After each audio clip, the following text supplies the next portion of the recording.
Welcome to our channel. Today we how to configure Bubble to create a booking app step by step clearly. To configure Bubble to create a booking app, start by signing in to your Bubble account. Once logged in, click on New App to create a new project. Choose a name for your app and select a design template if desired. After your app is created, you will be directed to the Bubble editor. Begin by laying out the necessary pages for your booking app. Create a home page where users can see available services. Add a page for booking that will include the necessary form fields. For the booking form, set up inputs for user details such as name, email, and service type. Next, add a date and time picker for users to select their preferred booking time. Ensure to configure these input fields to be user-friendly and clear. Move on to the database setup by clicking on the Data tab in the upper menu. Create a new data type named Bookings to store users' booking information.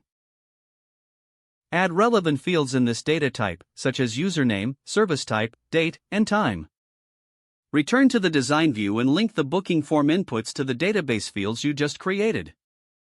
Next, add workflow actions to handle the booking submission. In your workflow, set the action to create a new entry in the bookings data type upon form submission. Make sure to add a success message that confirms the booking to the user. Now, go to the Settings tab to ensure your app has a custom domain if needed. Configure privacy rules for your data to protect sensitive user information. Test your app by previewing it in the editor.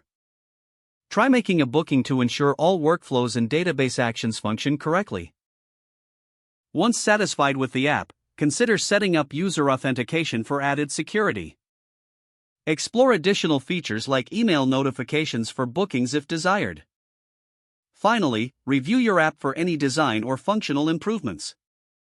Your booking app is now configured and ready for users to enjoy. If the page does not load, refresh the browser or try again in a private or incognito window. Make sure you are using the correct email address, then retype it carefully to avoid small typos. If your password is not accepted, use the reset option and create a new strong password you can remember. Don't forget to like this video and subscribe to our channel for more step-by-step tech guides.